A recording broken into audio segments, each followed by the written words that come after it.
question. Christians claims that Proverbs 30, verse 4, what is his name and what is his son's names, is clear proof of Jesus. But is that really the case? How is this verse actually understood in Jewish tradition, and why is it so often taken out of context?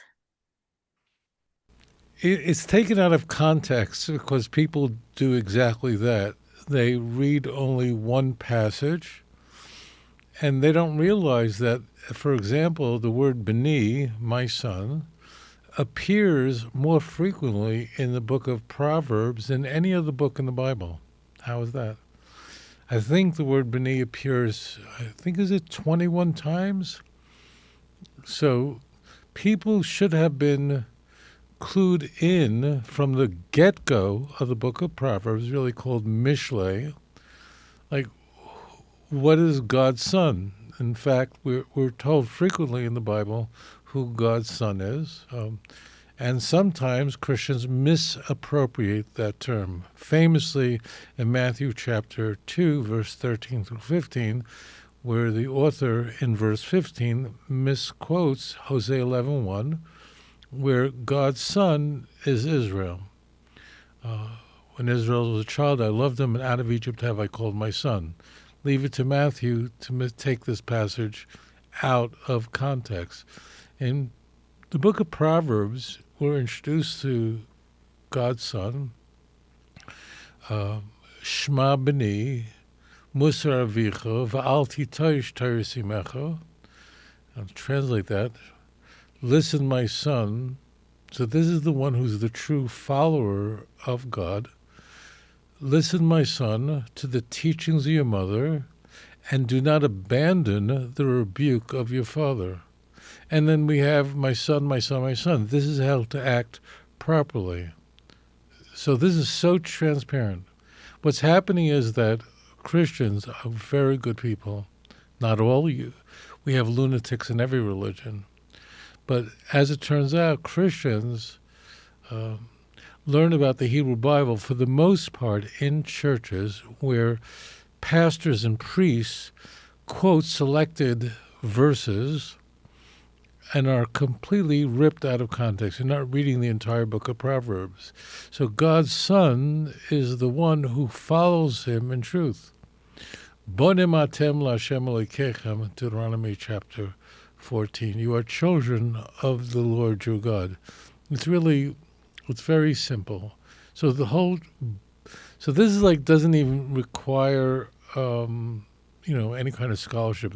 The key point is this: an eisegesis is the greatest crime that could be committed against the Bible. An eisegesis means, an eisegetical reading means, to detach a verse from its surrounding passages.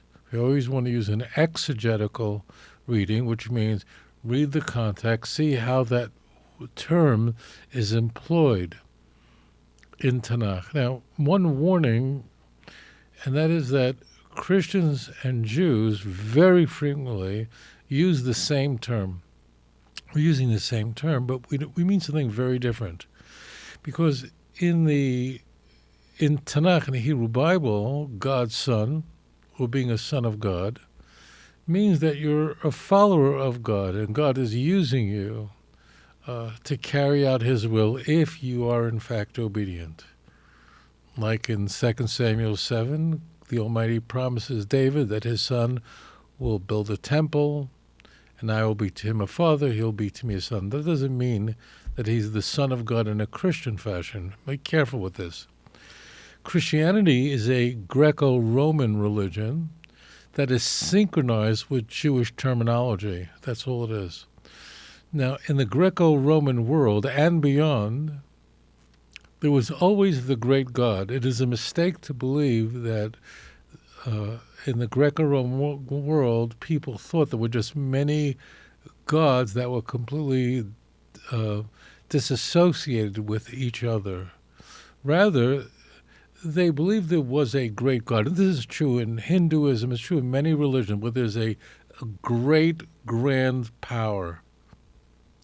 But then there were lower tier gods, like what you would find on Mount Olympus, going all the way down to the emperors of Rome, the good emperors, who too were considered gods. Many of them, it was said, were born of virgins. So those people who were considered more than just mortals, but they were divine in some way or became divine in some way, were called the Son of God, right?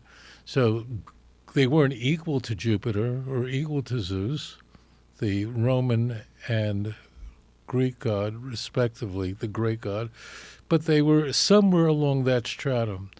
In Christianity, this kind of Greek thinking, that it's called henotheistic thinking, that there's the great god,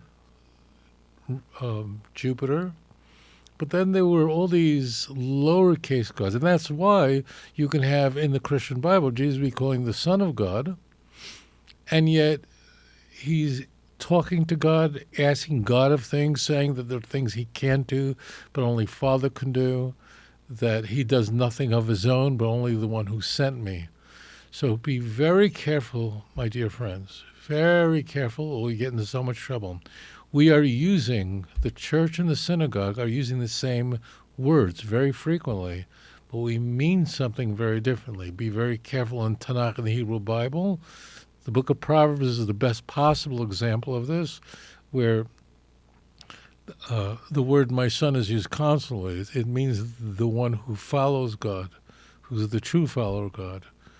What is his son's name? That means who is the one who truly follows the Almighty? So you just read it in context, you'd have your answer. Thank you for your question.